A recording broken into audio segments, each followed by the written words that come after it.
একজন বাবা যার হাতে টাকা নেই, থাকার বাড়িটিও নেই, কিন্তু তার হার মানার নামও নেই। আর তার একটি ছোট্ট ছেলে, যার ছোট্ট হাতে ধরা আছে বাবার হাত এবং চোখে ভরসার আলো। এই গল্প শুধু দুঃখের নয়, এটি একজন সফল আমেরিকান বিজনেসম্যান ও মোটিভেশনাল স্পিকারের জীবনের সত্য ঘটনা অবলম্বনে এক হলিউড মুভির সফলতা ও আত্মবিশ্বাসের গল্প। নমস্কার বন্ধুরা, সিনেক্রাক্সে আজ আরও একবার আপনাদের স্বাগত। চলুন শুনি সেই বাস্তব জীবনের এক অভাবনীয় যাত্রার গল্প। 1981 সাল, আমেরিকার সান ফ্রান্সিসকো শহরে বাস করেন একজন সাধারণ সেলসম্যান, নাম ক্রিস গার্ডনার। তিনি নিজের জীবনের সমস্ত সঞ্চয় দিয়ে একটি বিশেষ মেডিকেল যন্ত্র, পোর্টেবল বোন ডেনসিটি স্ক্যানার কেনেন।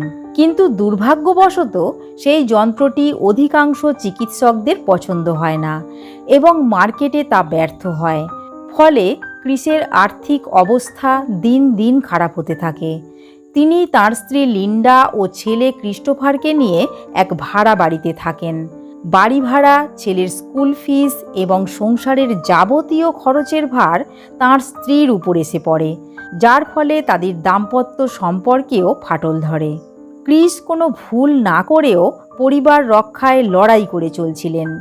একদিন ক্রিস একটি স্ক্যানার নিয়ে বিক্রির উদ্দেশ্যে বের হন। রাস্তায় হঠাৎ জে টুইস্টল নামে একজন ব্যক্তির সঙ্গে তাঁর পরিচয় হয়। সেই ব্যক্তিটি একজন নামকরা শেয়ার ব্রোকার ফার্মের বড় কর্মকর্তা। ট্যাক্সিতে যাওয়ার সময় তিনি ক্রিসকে এক রুবিক্স কিউব সমাধান করতে দেখে অবাক হন। জে টুইস্টল এতটাই মুগ্ধ হন যে তিনি ক্রিসকে একটি শেয়ার ব্রোকার ইন্টার্নশিপ ইন্টারভিউয়ের সুযোগ দেন। এদিকে তাঁর স্ত্রী লিন্ডা নিউ ইয়র্কে তাঁর বোনের প্রেমিকের রেস্তোরাঁয় কাজের সুযোগ পেয়ে চলে যায়, আর ছেলে থেকে যায় ক্রিসের কাছে। এখন বাবার কাঁধে ছেলের দায়িত্ব, আর তার পকেটে মাত্র $21। কিন্তু এরপর আরও এক সমস্যা এসে পড়ে। কয়েক মাস ভাড়া দিতে না পারার কারণে বাড়ির মালিক ক্রিসকে বাড়ি ছাড়তে বলে। ক্রিস মালিককে আর 1 সপ্তাহ থাকতে দেওয়ার জন্য অনুরোধ করেন। বাড়ির মালিক বাড়িটি রং করে দেওয়ার শর্তে ক্রিসকে থাকতে দেয়। রাতে ক্রিস রং করছিলেন, তখন পুলিশ আসে এবং তিনি বহুদিন ধরে গাড়ির পার্কিং টিকিটের জরিমানা না দেওয়ার অভিযোগে তাকে গ্রেপ্তার করে নিয়ে যায়। পরদিন ক্রিসের শেয়ার ব্রোকার ইন্টার্নশিপের ইন্টারভিউ। সেই দিন সকালে জেল থেকে ছাড়া পেয়ে তিনি রং লাগানো জামাকাপড়ে সরাসরি ইন্টারভিউ দিতে যান। বোর্ডের পরীক্ষকরা তার অবস্থা দেখে হতবাক হন। কিন্তু ক্রিস বলেন, আমি মিথ্যা বলার চেষ্টা করছিলাম, কিন্তু পারলাম না। সত্যি কথা বলছি, পার্কিং টিকিট না দেওয়ার কারণে আমি গতকাল রাতে জেলে ছিলাম। বোর্ডের পরীক্ষকরা আরও কিছু প্রশ্ন করেন, যেমন ক্রিস কতদূর পর্যন্ত পড়াশুনো করেছেন ইত্যাদি। ক্রিস জানান তিনি 12 ক্লাস পর্যন্ত পড়েছেন। সেই সঙ্গে ক্রিস আরও বলেন, যদি কেউ আমাকে প্রশ্ন করে আর আমি তার উত্তর না জানি, তবে আমি তা স্বীকার করব, কিন্তু আমি সেই উত্তর খুঁজে বের করার আপ্রাণ চেষ্টাও করব। পরীক্ষকরা ক্রিসের এই উত্তরে মুগ্ধ হয়ে যান। সেই সময় এক পরীক্ষক জিজ্ঞাসা করেন, যদি কোনো ব্যক্তি শার্ট ছাড়াই ইন্টারভিউ দিতে আসে, আমি কেন তাকে চাকরি দেব? ক্রিস উত্তরে বলেন, সম্ভবত তার প্যান্টটা দারুণ ছিল তাই। এই জবাবে সবাই হেসে ওঠেন এবং ক্রিস তাঁর এই উত্তরেই ইন্টার্নশিপে চান্স পেয়ে যান। এই ইন্টার্নশিপ ছিল 6 মাসের এবং তাতে 20 জনের মধ্যে একজনই চাকরি পাবে। ক্রিস এই ইন্টার্নশিপে অংশগ্রহণ করেন, কিন্তু ভাগ্য আবার তাঁর সঙ্গে নিষ্ঠুর খেলা খেলে। গভর্নমেন্ট তাঁর ব্যাংক অ্যাকাউন্ট ফ্রিজ করে দেয়, কারণ তিনি আয়কর দেননি। তাই তাঁর হাতে কোনো টাকা থাকে না। একদিন তিনি ছেলের সঙ্গে বাড়ি ফিরে দেখেন তাঁর মালপত্র রাস্তায় ছড়িয়ে ছিটিয়ে আছে। সেই সময় তিনি তার বন্ধুর কাছ থেকে পাওনা টাকা চাইতে গেলে বন্ধুও দরজা খুলতে চায় না। শেষ রক্ষা করতে না পেরে তিনি ছেলেকে নিয়ে সাবওয়ের টয়লেটে রাত কাটান। তখন ছোট্ট ক্রিস্টোফার বাবার হাঁটুতে মাথা রেখে বলে, বাবা, আজ আমরা অ্যাডভেঞ্চারে আছি, তাই না? তার উত্তরে ক্রিস চোখের জল চেপে রেখে হাসেন, কারণ তিনি জানেন এই হাসিই তার সাহস। তিনি জীবনে এত অসহায় অবস্থা আগে কখনো অনুভব করেননি। আবার এদিকে আরও এক বাধা এসে উপস্থিত। তিনি তার শেষ স্ক্যানারটি এক চিকিৎসককে বিক্রি করতে গিয়ে দেখেন সেটি কাজ করছে না। তখন তিনি নিজের রক্ত বিক্রি করে স্ক্যানারটি ঠিক করেন। শেষমেশ সেটি বিক্রি করে কিছু টাকা পান। তারপর আশ্রয়ের জন্য তাঁরা এক গির্জায় যান, যেখানে নিয়ম ছিল প্রতিদিন লাইন দিয়ে প্রথম কয়েকজনই থাকার জায়গা পাবে। তাই ওখানে আশ্রয় নেওয়ার জন্য ক্রিস ঠিক করেন তিনি 7টা অবধি অফিস করবেন না, 5টার মধ্যেই কাজ শেষ করবেন।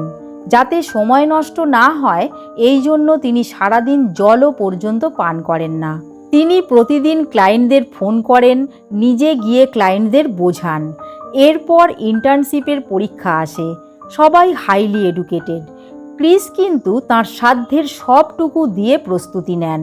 পরীক্ষার দিন তিনি সবার আগে পরীক্ষার কক্ষ ছেড়ে চলে যান। অবশেষে আসে সেই দিন, চাকরির ফলাফল ঘোষণার দিন। সেই দিন এক কর্মকর্তা ক্রিসকে ডেকে বলেন, আজ তুমি দারুণ শার্ট পরেছো কেন? ক্রিস বলেন, এটা আমার শেষ দিন, তাই ভাবলাম ভালো কিছু পরেই আসি।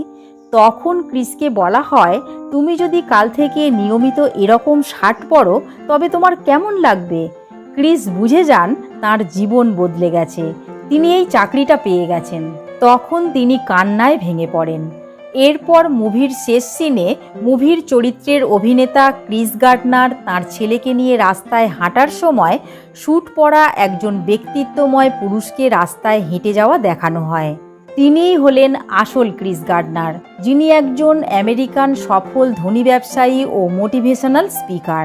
হ্যাঁ বন্ধু, এই মুভিটি যে মানুষটির জীবনকে নিয়ে তাকে সেখানে দেখানো হয়েছে, যিনি বলেন, তোমরা যদি জীবনে কিছু চাও তবে সেটা লড়ে নাও।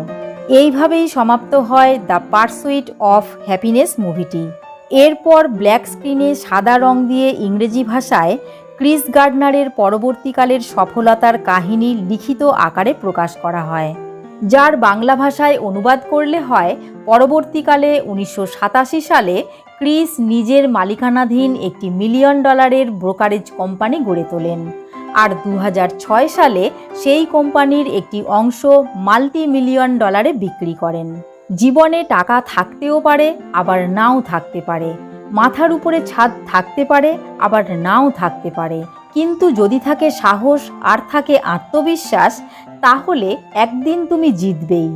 এই মুভিটি আমাদের শেখায় কখনো হাল ছেড়ো না, কারণ সুখ কপালে লেখা থাকে না, তা অর্জন করতে হয়। বন্ধুরা, দ্য পারসুইট অফ হ্যাপিনেস মুভির এই গল্পের মাধ্যমে আজকের এই জীবন দর্শনটি আপনাদের কেমন লাগলো তা লাইক ও কমেন্টের মাধ্যমে অবশ্যই জানাবেন। এই রকম আরও আকর্ষণীয় গল্প শোনার জন্য সিনেক্রাক্স চ্যানেলটিকে সাবস্ক্রাইব করে আমাদের সঙ্গে থাকুন।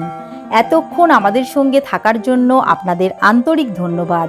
আপনাদের ভালো ও সুস্থ থাকার কামনা জানিয়ে আজকের মতো এখানেই শেষ করছি।